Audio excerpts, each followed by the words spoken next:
தமிழ்நாடு மாணவ சமுதாயம் முன்பு எப்போதும் இல்லாத அளவில் மிகப்பெரிய ஆபத்தில் உள்ளது. அது என்ன ஆபத்து, என்ன நடந்தது என்பது குறித்த முழு தகவல்களுடன் நேரலையில் இணைகிறார் எமது செய்தி தலைமை சண்முக சுந்தரம்.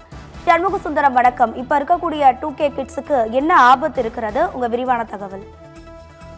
2K கிட்ஸ் என்பதை விட தற்போது பள்ளிக்கூடத்தில் படித்துக் கொண்டிருக்கும் மாணவ மாணவியர் கூட மிகப்பெரிய ஆபத்தான ஒரு நெருக்கடியான காலகட்டத்தில் இருக்கின்றார்கள் ராதிகா. ஏனென்றால் தற்போது பெரியவர்களிடம் இருந்த அந்த போதை கலாச்சாரம் என்பது தற்போது இடம் மாறி மாணவ சமுதாயத்தை பெரிதாக ஆக்கிரமிக்க ஆரம்பித்திருக்கிறது.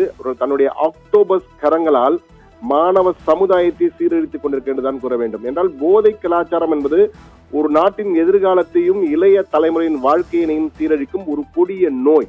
அந்த கொடிய நோய் பெரியவர்களிடமிருந்து இளைய தலைமுறைக்கு வந்தது. தற்போது மாணவ சமுதாயத்தையும் ஆக்கிரமித்துக் கொண்டிருக்கிறது என்பதற்கு சமீபத்திலே கோவையில் கஞ்சா கடத்தியதாக, கஞ்சா விற்றதாக கைது செய்யப்பட்ட ஒரு பெண் கொடுத்த வாக்குமூலம் மூலமாக அதிர்ச்சி மேல் அதிர்ச்சியாக இருக்கிறது. அந்த வாக்குமூலம், அந்த பெண் தந்த வாக்குமூலம் காவல் நிலையத்தை வாக்குமூலம் கொடுத்திருக்கிறார். தற்போது அது சமூக வலைதளங்களில் பரவி வைரலாகி கொண்டிருக்கிறது. தற்போது நாமும் அந்த பெண் பேசுவதை பார்ப்போம். பேசிவிட்டு என்ன நடந்தது என்பதை முழுமையாக கேட்போம். தற்போது அந்த பெண் பேசுகின்ற அந்த வாக்குமூலத்தை, காவல் நிலையத்தால் கொடுத்த வாக்குமூலத்தை தற்போது கேட்போம். சரிங்களா, கேமரா உடைச்சேன், அவன் ஸ்கூல்ல விட்டு கடத்தி விட்டாங்க. அப்பயே கேஸ் ஆச்சு. சரிங்களா, கேஸ் ஆகி அப்பயே ஸ்கூல்லே வந்து தம்மு ஓட்டுறேன்னு கேட்டாங்க.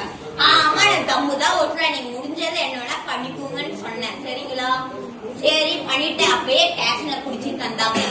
ஈரோடு ஸ்டேஷன்ல புடிச்சு தந்தாங்க. அப்பயே நான் உள்ள போயிட்டு வந்தேன். உள்ள போயிட்டு வந்தோடனே கமத்த ஒரு வாரம் இருந்தேன். சரிங்களா, ஒரு வாரம் இருந்ததுக்கு அப்புறம் தான் ஸ்டாடி ஆரம்பிச்சேன். அவ்வளவுதான். அம்மா, நான் இந்த தப்பும் பண்ண மாட்டேன், அவ்வளவுதான். இந்த தப்பும் பண்ண மாட்டேன், அவ்வளவுதான்.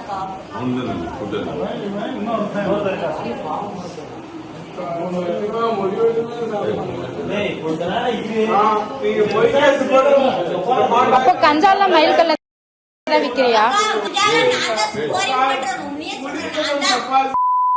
அவன் ஜெயில இருக்கான்க்கா, அவன் ஜெயில இருக்கான். 5 கவர் கொடுத்தேன்க்கா. 5 கவர் கொடுத்து நான் தான் ரிமாண்ட் ஆனேன். பெயில் எடுத்தாங்க, பெயில் எடுத்தாங்க. இப்பவும் மயில் கல்ல பண்ணிட்டு இருக்க?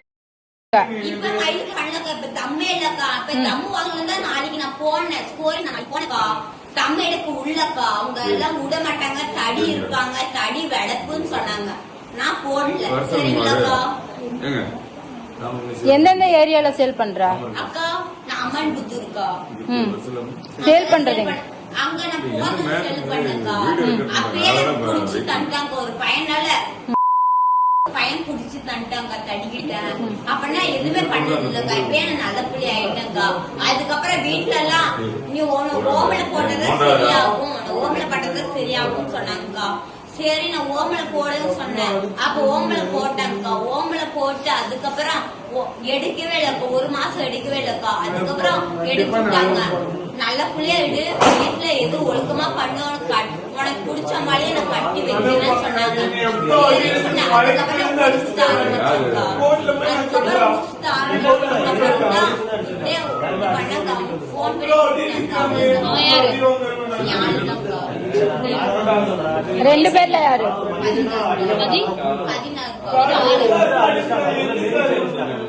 இந்த தொழில் எத்தனை வருஷமா பண்ற?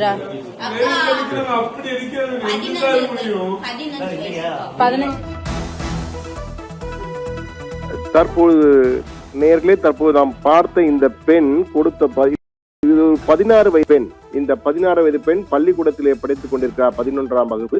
அந்த பெண் எப்படி கஞ்சா பயன்படுத்துகிறோம், எப்படி மாணவர்கள் எல்லாம் பயன்படுத்துகிறோம், தன்னுடைய ஆண் நண்பருடன் சேர்ந்து எப்படி மலைப்பகுதியிலே சென்று கஞ்சா பிடித்தோம் என்பது குறித்தெல்லாம் பேசிக் கொண்டிருக்கிறார். இது ஏதோ ஒரு நிகழ்வு அல்ல. இது போன்ற நிகழ்வுகள் அண்மை காலம் என்றால் அரசியலுக்கு அப்பாற்பட்டு சொல்கிறேன், இந்த காலகட்டம் என்றல்ல, சில ஆண்டுகளாகவே இது போன்ற கலாச்சாரம் என்பது தமிழகத்தின் பல பகுதிகளிலே அதிகமாகி கொண்டே இருக்கிறது. பெரியவர்களிடம்தான் முன்பெல்லாம் பெரியவர்கள் தான் அந்த போதைப் பொருட்களை பயன்படுத்துவார்கள், கஞ்சா, அபீன் போன்ற பொருட்களை எல்லாம். தற்போதெல்லாம் சாதாரண பள்ளிக்கூட அளவிலே வந்திருக்கிறது என்பதற்கு இது ஒரு உதாரணம். இது போன்ற உதாரணங்கள் பல இருக்கின்றன. ஆனால் இது ஒருவரை ஒருவர் குற்றம் சாட்டி கொண்டிருக்கிறாமல் இது ஒவ்வொருவரும் உடனடியாக நடவடிக்கை எடுக்க வேண்டிய சூழலே இருக்கிறோம். வெறும் அரசாங்கத்தை மட்டுமே நடவடிக்கை எடுக்க வேண்டும் என்று சொல்லாமல் ஆசிரியர்கள், அதே போன்று பெற்றோர் முதலில் வீட்டில் இருந்துதான் ஆரம்பிக்க வேண்டும். பெற்றோர்கள் முதலில் உடனடியாக களமிறங்க வேண்டும். தன்னுடைய குழந்தைகளுடைய நடவடிக்கைகளை உடனடியாக பார்க்க வேண்டும் என்பதை தான் தற்போது உளவியல் நிபுணர்கள் கூறுகிறார்கள். பெற்றோர்கள் கவனமாக இருந்தாலே இதில் பல பிரச்சனைகளை நாம் சரி செய்ய முடியும் என்று கூறுகிறார்கள். அடுத்தது ஆசிரியர்கள், அவர்கள் அதிகமாக இருக்கக்கூடிய இடம் என்றால் பள்ளிக்கூடங்கள் தான். பள்ளிக்கூடங்கள், கல்லூரி கூடங்கள் போன்றவற்றையெல்லாம் சரியான கண்காணிப்பும் தேவையற்றவர்கள் உள்ளே சென்று வருவதை தடுத்தாலுமே இது போன்ற பிரச்சனைகளை பெருமளவு தடுக்க முடியும் என்பது அந்த உளவியல் நிபுணருடைய கருத்தாக இருக்கிறது. அது மட்டுமல்ல, அரசியல் கட்சிகளும் ஒருவரை ஒருவர் குற்றம் சாட்டி கொண்டிராமல் அனைவரும் ஒன்றிணைந்து செயல்பட வேண்டிய தருணத்தில் நாம் இருக்கிறோம். இது உடனடியாக அரசாங்கம் இரும்பு கரம் கொண்டு தடுக்கப்பட வேண்டும். இல்லை என்றால் இது போன்ற ஒரு பெண்ணின் வாக்குமூலம் என்பது பல பெண்கள் பல இடத்தில் இது போன்ற வாக்குமூலம் கொடுக்கக்கூடிய சூழல், பல மாணவ சமுதாயமே சீரழிந்துவிடும். தமிழகத்தை தற்போது உலக அளவிலே புகழ்ந்து கொண்டிருக்கிறார்கள், வளர்ச்சி பெற்று வருகிறது என்றெல்லாம் அரசாங்கம் கூறுகிறது என்றால் அதற்கெல்லாம் காரணம் ஒரு காலத்திலே மாணவ சமுதாயமாக இருந்தவர்கள் தான். அந்த மாணவ சமுதாயம் சிறப்பாக இருக்கும் பொழுதுதான் எதிர்காலம் மிக சிறப்பாக இருக்கும் என்பது அனைவரும் அறிந்ததுதான். ஆனால் தற்போது உள்ள மாணவ சமுதாயம் சீரழிந்து கொண்டிருக்கிறது இந்த போதை கலாச்சாரத்தால். இப்போது புறையோட ஆரம்பித்திருக்கிறது. இது புற்றுநோய் போன்ற ஒரு கொடிய நோய் ஆரம்ப கட்டத்தில் இருக்கிறது. உடனடியாக இதை கண்டறிந்து அந்த அடி வேரை நொறுக்க வேண்டும், அழிக்க வேண்டும். இல்லை என்றால் இந்த புற்றுநோய் உடல் முழுவதும் பரவி மாணவ சமுதாயம் ஒட்டுமொத்தமாக சீரழிந்து ஆப்பிரிக்காவில் உள்ள சில நாடுகளைப் போல மிக மோசமான நிலைக்கு தமிழகம் ஒரு காலத்திலே மாறிவிடும். இது தமிழ்நாட்டில் மட்டுமல்ல, இந்தியா முழுவதும் பல மாநிலங்கள், இந்தியாவின் பல மாநில இது போன்ற பிரச்சனைகள் இருந்தாலும் தமிழகத்திலே தற்போது அதிகமாக வெளிச்சம் போட்டு ஊடகத்தால் காட்டப்படுகிறது. ஊடக வெளிச்சம் அதிகமாக இருப்பதால் இவை உடனுக்குடன் வெளியே தெரிய வருகிறது. எனவே இதை உடனடியாக முற்றுப்புள்ளி வைப்பதற்கு அரசு இரும்பு கரம் கொண்டு நடவடிக்கை எடுக்க வேண்டும்.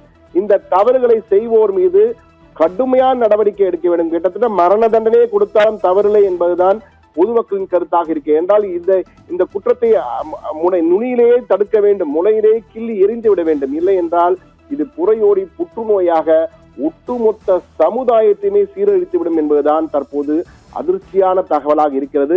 இது தொடர்ந்து இது போன்ற போதைப் பொருட்கள் பழக்கம், போதையால் பல மாணவர்கள் சீரழிந்து போவது, போதையை போட்டுக்கொண்டு என்ன செய்கிறோம் என்று தெரியாமல் பல தவறுகளுக்கு செல்வது, அதாவது இந்த அயர்டு கேங்ஸாக மாறுவது, கூலி கொலையாளிகளாக மாறுகிறார்கள். அதற்கெல்லாம் இந்த போதை கலாச்சாரம் தான் அடிப்படை காரணம் என்று காவல்துறையும் சொல்கிறது. மற்றும் சில காவல்துறையும் கடுமையான நடவடிக்கை எடுக்க வேண்டும். இதில் காவல்துறையில் கருப்பாடுகள் இது போன்ற செய்கைகளுக்கு உடந்தையாக இருந்தால் அவர்கள் மீது கடுமையான நடவடிக்கை மட்டுமல்லாமல் அவர்களுக்கும் மரண தண்டனை கொடுக்க வேண்டும். இதிலே இந்த தவறை செய்தவர் யாராக இருந்தாலும் கடுமையான தண்டனை கொடுத்தால் மட்டும்தான் இது போன்ற குற்றங்களை ஓரளவு குறைக்க முடியும். இல்லை என்றால் தமிழக மாணவ சமுதாயம் மிகப்பெரிய ஆபத்திலே சிக்கிக் கொள்ளக்கூடிய ஒரு சூழல் தான் இருக்கிறது. அதனால்தான் டூ ஆர் டை சூழல், டூ ஆர் செய்யல் செத்துமடி என்பார்களே, உடனடியாக இந்த குற்றங்களை தடுத்து நிறுத்துவதற்கு நான் நடவடிக்கை எடுக்க வேண்டும், இரும்பு கரம் கொண்டு தடுக்க வேண்டும். இல்லை என்றால் டை, செத்துமடி என்ற அளவிலே இந்த சமுதாயமே அழிந்து போகக்கூடிய ஒரு சூழல் உருவாகி கொண்டிருக்கிறது.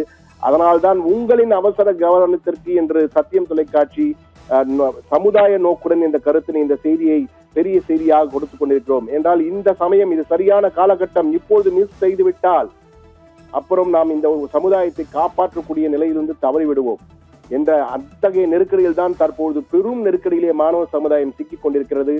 உடனடியாக நடவடிக்கை எடுக்க வேண்டும். அது அரசாங்கம் மட்டும்தான் எடுக்க வேண்டும் அல்ல. ஏற்கனவே நாம் கூறியது போல பெற்றோர் தான் முதலில் நடவடிக்கை எடுக்க வேண்டும். அடுத்த ஆசிரியர், அடுத்தது அரசாங்கம், அரசியல் கட்சிகள் எல்லாம் ஒன்றிணைந்து, காவல்துறை என 5 பேரும் சேர்ந்து இந்த நடவடிக்கை எடுக்க வேண்டும், உடனடியாக எடுக்க வேண்டும். நாம் கவனமாக இருந்து நம் குழந்தைகள் சரியாக இருக்க அந்த கவனித்தாலே பல பிரச்சனைகளுக்கு முற்றுப்புள்ளி வைக்க முடியும் என்றுதான் உளவியல் நிபுணர்களின் ஒருமித்த கருத்தாக இருக்கிறது.